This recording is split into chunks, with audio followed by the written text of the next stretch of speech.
Cancer, makinig kang mabuti, kumikilos na ang kapalaran para sa'yo.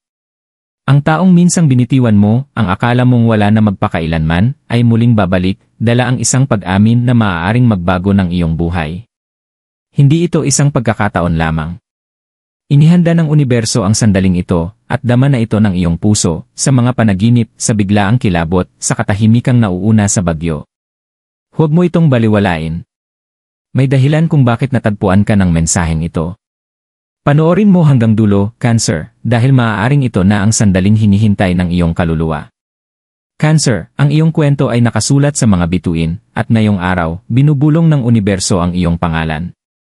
Maaaring sinubukan mong mag-move on, ilibing ang mga alaala ng taong lumisan, ngunit kailanman ay hindi nalilimot ng kapalaran ang landas na itinalaga nito. Sa paniniwalang Pilipino, kapag ang katahimikan ay tumatagal, ito ay isang pahiwatig, isang senyales na may makapangyarihang mangyayari.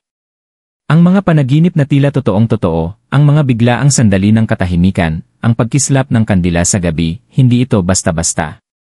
Mga mensahe ito mula sa iyong ninuno, ginagabayan ang puso mo pabalik sa katotohanan.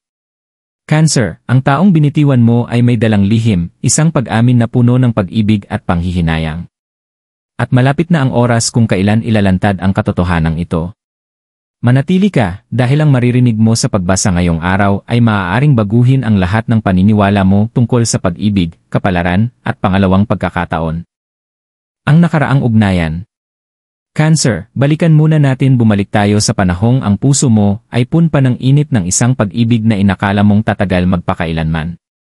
Kilala mo pa rin ang mukha nila, ang tinig, ang tawa. Pero higit sa lahat, kilala mo rin ang katahimikang sumunod, yung sandali na parang lahat ng pinaniwalaan mo ay unti-unting naglaho. Ang sakit na yon ay umukit sa iyong kaluluwa, at hanggang ngayon, nananatili ang alaala na tila etyo na hindi mo mapatahimik. Sinubukan mong limutin. Sinubukan mong isara ang pintuan. Sa ilang gabi, pabulong kang nanalangin, nagtatanong sa langit kung bakit hinayaang ilayo ng kapalaran ang isang taong sobrang lapit sa puso mo. Ngunit sa paniniwalang Pilipino, tinuruan tayo, kapag may nawala, may babalik. Kapag may nawala, palaging may landas ang universo para ito'y muling makabalik. Isipin mo ang mga gabing na panaginipan mo sila. Hindi lang minsan, kundi paulit-ulit. Sa ating kultura, ang mga panaginip ay hindi basta walang saysay. Sila ay mga tulay sa pagitan ng mga kaluluwa. Kapag paulit-ulit mong napapanaginipan ang isang tao, sinasabing ang kanilang diwa ay umaabot sa iyo, tinatawag ka sa kabila ng distansya. Kaya marahil, hindi kailanman tuluyang naglaho ang imahe nila sa isipan mo. Ang koneksyong minsan niyong pinagsaluhan ay hindi nawala, nagtago lang, naghihintay ng tamang panahon upang muling lumitaw. Cancer, ikaw ay kilala sa malalim na emosyon, sa kakayahang magmahal ng walang pag-aalinlangan. Ang pag-ibig na yan ay hindi basta nawawala, ito'y nag-aanyong tahimik, nagtatago, at naghihintay. At kahit hindi mo namamalayan, ang puso mo ay patuloy na nagpapadala ng mga tahimik na senyales, isang panalangin para sa pagsasara o marahil, para sa isa pang pagkakataon. Naalala mo ba ang maliliit na palatandaan? Yung kantang narinig mo sa radyo na bumalik sa isang alaala. Yung biglaang kilabot sa katawan nang marinig mo ang pangalan nila. Yung kakaibang kabog ng puso mo nang maisip mo sila nang di inaasahan. Hindi ito mga aksidente. Sa pananaw ng mga Pilipino, ito ay mga pahiwatig, banal na senyales na may gumagalaw sa di nakikitang mundo. Ang iyong mga ninuno ay matagal nang nagmamasid, gumagabay, at inihahanda ang entablado para sa muling pagdating ng kapalaran. Ang taong binitiwan mo, hindi rin naging madali ang kanilang paglalakbay. Habang ikaw ay nanahimik, sila naman ay may dalang bigat ng panghihinayang. May mga sandaling namumulila sila sa kung anong nawala, nagtatanong kung mali nga ba ang kanilang naging desisyon. At ang katotohanan, gaano man sila lumayo, kailanman ay hindi nila natagpuan ang tunay na kapayapaan. Sa gitna ng katahimikan ng gabi, iniisip ka rin nila. Cancer, hindi kailanman nagkakamali ang universo.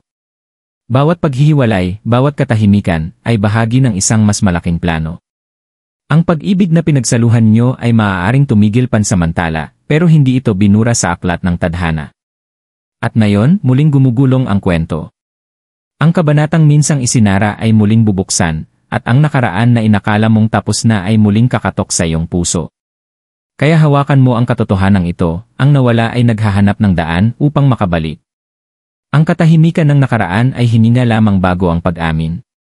At kapag dumating na yon, Cancer, hindi ito magiging bulong, isa itong revelasyon. Mga senyales at mistikal na mensahe. Cancer, ang universo ay kailanman hindi kumikilos ng walang iniiwang bakas. Bago magsalita ng malakas ang tadhana, palagi muna itong bumubulong. At kung ikaw ay magmamasid ng mabuti, mapapansin mong matagal nang nagpapakita ang mga senyales sa paligid mo, banayad, mahiwaga, at hindi maitatanggi.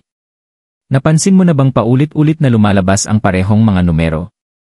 11 oras 11 minuto sa orasan, o 7 oras 7 minuto na kumikislap sa mga hindi inaasahang sandali. Sa maraming espiritual na paniniwala, ang mga numerong ito ay itinuturing na gateways, mga palatandaan na ang di nakikitang mundo ay tumutugma sa iyong landas.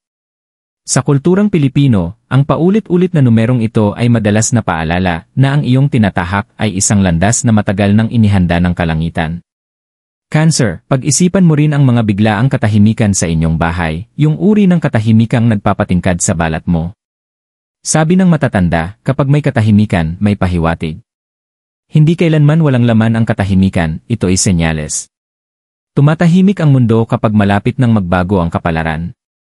Marahil naramdaman mo na ito, ang kilabot, ang biglaang pagkahinto ng paligid, habang ang puso mo'y bumibilis ng walang malinaw na dahilan. Mga bulong ito, banayad na senyales na ang nakaraan ay papalapit na muli. At nariyan din ang mga panaginip, yung mga gusto mong kalimutan pero hindi mo magawa. Sa paniniwalang Pilipino, ang mga panaginip ay mga mensahe mula sa ating isipan at sa espiritual na mundo. Kapag napanaginipan mo ang isang tao ng higit sa isang beses, sinasabing ang kanilang kaluluwa ay hindi mapakali, tinatangka nitong abutin ka, maghanap ng koneksyon. At kapag mas malinaw at matindi ang panaginip, mas matibay pa rin ang ugnayan nyo. Pansinin mo rin ang maliliit na coincidences, ang biglang marinig ang pangalan nila sa isang usapan, ang makakita ng taong kahawig nila mula sa malayo, o ang madapuan ng alaala ng mga lugar na minsan ninyong pinagsaluhan.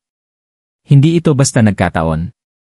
Isa itong pagkilos ng universo upang pukawin ang puso mo, gisingin ang alaala, at ihanda ka sa paparating. Cancer, isiniwalat din ito ng tarot.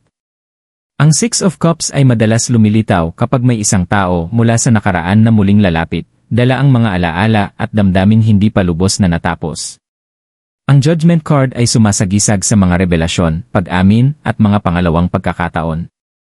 At ang Wheel of Fortune ay nagpapaalala sa atin na ang buhay ay umiikot, anumang lumisan ay muling magbabalik. Ito ang mga barahang nagdadala ng tadhana, at refleksyon sila ng mga senyales na matagal mo nang nararanasan. Sa ating kultura, may mga simpleng ritual din upang mapagtibay ang mga senyales na ito. Ang isang basong tubig na inilalagay sa bintana sa gabi ay sinasabing nagpapakita ng ligalig sa enerhiya. Kung may bula o galaw sa tahimik na tubig, ibig sabihin may isang taong iniisip ka ng malalim. Ang dahon ng laurel sa ilalim ng unan ay maaaring magdala ng linaw sa mga panaginip. Ang pagsindi ng puting kandila habang binubulong ang isang pangalan ay sinasabing nagbubukas ng espiritual na daan para sa katotohanan at kaliwanagan. Cancer, ang mga ito ay hindi basta pamahiin. Ito'y mga tulay sa pagitan ng nakikita at di nakikita. Paalala na hindi ka kailanman nag-iisa, na ang iyong mga ninuno ay kasama mo pa rin, gumagabay sa pamamagitan ng mga bulong, panaginip at senyales. Kaya kung matagal ka nang nagtatanong kung bakit patuloy ang mga ganitong pangyayari, ang mga panaginip, ang kilabot, ang mga numero, ang katahimikan, ito ay dahil inihahanda ng kapalaran ang iyong puso. Ang taong binitiwan mo ay hindi lang alaala. Ang kanilang enerhiya ay kumikilos na, papalapit sa iyo, dala ng mga senyales na hindi mo na kayang ipagsawalang bahala. At sa lalong madaling panahon, ang mga bulong na ito ay hindi na mananatiling senyales lamang. Magiging mga salita sila, isang pag-amin na matagal nang nanahimik ngayon ay handa ng ibunyag. Ang paparating na pag-amin. Cancer, dinala tayo ng kapalaran sa sandaling ito, ang punto kung saan ang katahimikan ay mababasag, at ang katotohanan ay haharap sa liwanag. Sa matagal na panahon, ang taong binitiwan mo ay may dalang lihim sa kanyang puso. Isang pag-amin na hindi niya magawang bigkasin, isang katotohanang masyadong mabigat upang ilantad. Ngunit walang lihim na mananatiling nakatago magpakailanman. Ang mga bituin, ang universo, at ang mga bulong ng iyong ninuno ay nagsasabi ng isang bagay, malapit na ang oras ng pag-amin. Balikan mo, Cancer, ang huling mga salitang napalitan nyo. Masakit ba ang mga yon? Puno ba ng pait? O marahil, naiwan itong hindi natapos? Ang katahimikang iyon ay patuloy na umuukit sa kanilang isipan. Sa mga sandaling nag-iisa sila, mulit-muli nilang inuulit ang mga huling pag-uusap ninyo, ninanais na sana ay sinabi nila ang tama, sana ay hindi kanila binitiwan agad. Habang lumilipas ang panahon, lalong bumibigat ang kanilang panghihinayang, hanggang sa ito ay maging isang pangangailangan, ang pangangailangang magpakatotoo, at palayain ang sarili sa bigat ng hindi nasabi. Ang pag-amin na ito ay hindi lang dahil sa guilt, ito ay tungkol sa pag-ibig. Ito ay ang katotohanang itinago nila dahil sa takot, pride, o mga sitwasyong hindi nila kontrolado. Umalis sila, marahil dahil sa pakiramdam nilang iyon ang tama, ngunit sa kaibuturan ng kanilang puso, hindi kanila kailanman iniwan. At ngayon, dinala sila ng buhay pabalik, ginabayan ng mga panaginip, senyales, at ng mismong hila ng kapalaran. Cancer, ang pag-amin nila ay maaaring dumating sa iba't ibang anyo. Maaaring ito ay isang simpleng mensahe, isinulat ng nanginginig na mga kamay, ipinadala sa kalagitnaan ng gabi nang hindi na nila kayang itago pa ang damdamin. Maaaring ito ay isang tawag, kung saan maririnig mo ang panginginig ng boses nila habang binibigkas ang mga salitang matagal nang nakakulong. O baka harapan pa mismo, sa panahong hindi mo inaasahan, at bago pa man sila magsalita, makikita mo na ang katotohanan sa kanilang mga mata. At ano nga ba ang pag-amin na ito?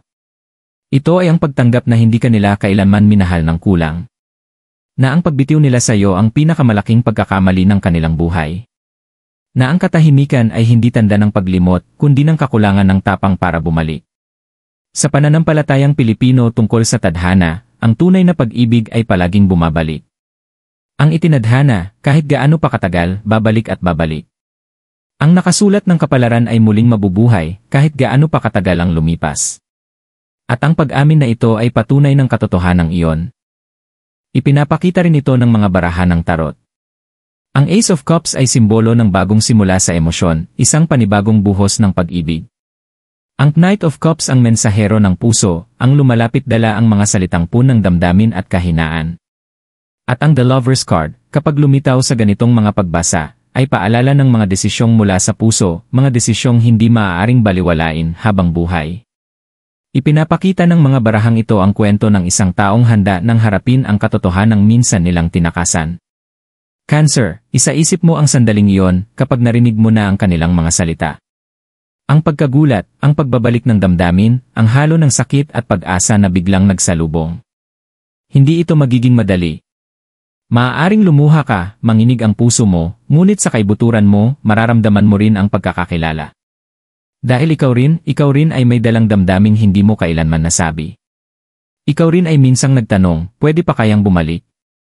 Huwag kang matakot sa pag-amin na ito. Hindi ito dumating para saktan ka, dumating ito para palayain ka. Maaaring ito ay mauwi sa pagbabalikan o sa isang payapang pagsasara. Pero alinman ang mangyari, ito ay regalo mula sa universo. Isang pagkakataong pagalingin ang sugat na matagal ng bukas. Isang pagkakataong malaman ang katotohanang matagal nang tinago sa iyo. Cancer, matagal na itong hinintay ng kapalaran. At ngayon, handa na itong isalaysay. Ang taong binitiwan mo ay handa nang lumabas mula sa anino ng katahimikan, ginagabayan ng parehong mga senyales na naramdaman mo rin sa sarili mong kaluluwa. Dumarating na ang kanilang pag-amin. At kapag dumating ito, para itong bagyong babasag sa tahimik na hangin, isang bigla ang agos ng katotohanan, damdamin, at tadhana na magbabago sa lahat ng akala mong alam mo tungkol sa nakaraan. Ito ay hindi lang basta pag-amin nila. Ito ay ang universo mismo na nagsasalita sa pamamagitan nila, ipinapaalala sa iyo na ang tunay na pag-ibig ay hindi kailanman nawawala. Naghihintay ito, nagbabago ng anyo, at kapag dumating ang tamang panahon, palaging bumabalik. Gabay at mensahe para sa Cancer.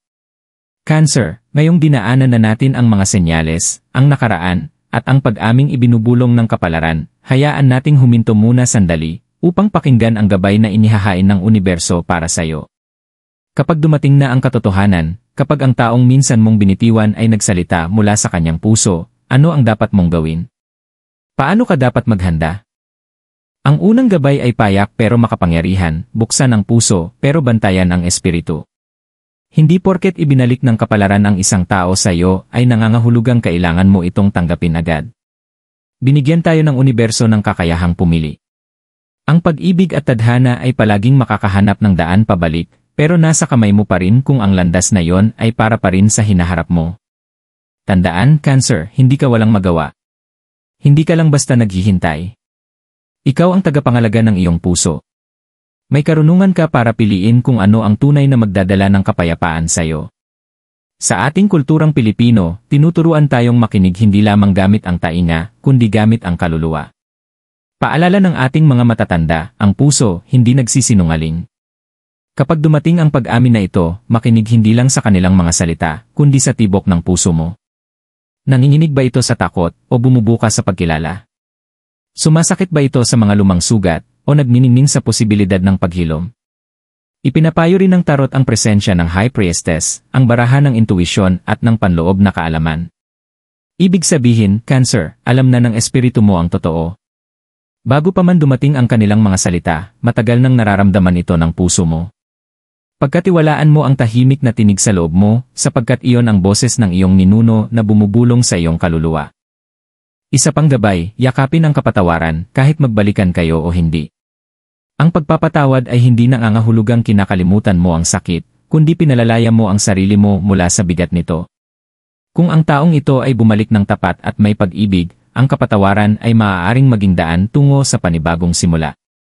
Kung bumalik lamang sila upang magpahayag at muling lumisan, ang kapatawaran pa rin ang magbibigay sa iyo ng kalayaan. Mahalaga rin ang praktikal na paghahanda. Ihanda mo ang sarili mo espiritual sa pagdating ng sandaling ito. Maaaring magsindi ka ng kandila tuwing gabi, binubulong ang panalangin para sa linaw at lakas.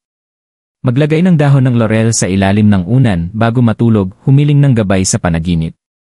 Isulat mo sa isang journal ang iyong mga saloobin, para sa oras na dumating ang pag-amin, hindi magulo ang puso at isipan mo.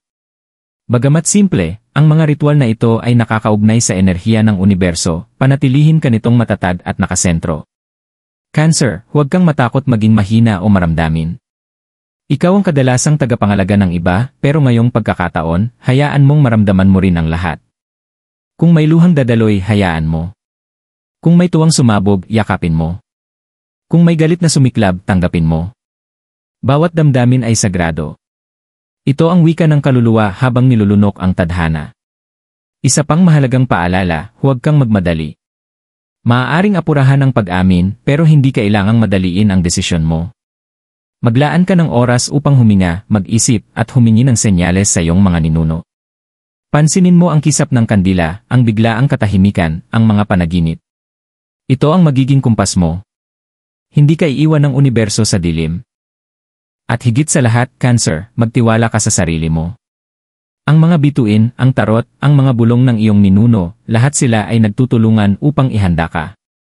Pero sa huli, ikaw ang pipili. Kung bubuksan mong muli ang puso mo o isasara na ang kabanatang ito, alinman ang piliin mo, parehong daan ito patungo sa paghilom. Parehong landas patungo sa iyong tadhana sapagkat hindi ka kailanman nakalimutan ng tadhana. Kaya't itaas mo ang ulo mo, Cancer. Maging handa, hindi lang sa kanilang pag-amin, kundi sa lakas na matagal nang nasa loob mo. Narinig ng universo ang iyong panalangin, nakita ang iyong mga luha, at ngayon, ginagabayan ka na nito patungo sa kapayapaan, linaw, at pag-ibig, muling nabuhay, o tuluyang pinalaya. Pagsasakatuparan at mga ritual. Cancer, kapag nagsisimulang gumalaw ang kapalaran, hindi sapat na maghintay lamang. Hiniling ng universo na ihanda mo ang iyong sarili, yayon ang iyong enerhiya, at buksan ang puso mo sa pamamagitan ng maliliit, ngunit makapangyarihang kilos ng pananampalataya. Sa kulturang Pilipino, ang mga ritual ay hindi basta pamahiin, ito ay mga tulay, nag-ugnay sa ating kaluluwa at sa hindi nakikita. At sa panahong ito ng iyong buhay, may mga banal na gawi kang maaaring gawin upang maghatid ng linaw, kagalingan, at pag-ibig.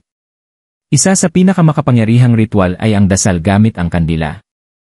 Sindihan ang isang puting kandila sa gabi, ilagay ito malapit sa bintana o sa tabi ng iyong higaan, at bulongin ang pangalan ng taong nasa puso mo. Habang kumikislap ang apoy, bigkasin ang panalangin mo, humiling ng katotohanan, humiling ng linaw, humiling na ipakita ng tadhana ang landas na para sa iyo. Sa ating paniniwala, ang apoy ay simbolo ng pag-asa at gabay mula sa langit. Kapag mas maliwanag at matatag ang apoy, ibig sabihin ay malakas ang mensahe, nakikinig ang langit. Isa pang ritual ay ang pagsasakatuparan gamit ang dahon ng laurel. Kumuha ng sariwang dahon ng laurel at isulat dito ang isang salita lamang, pag-ibig, katotohanan, o kagalingan. Ilagay ito sa ilalim ng iyong unan bago matulog.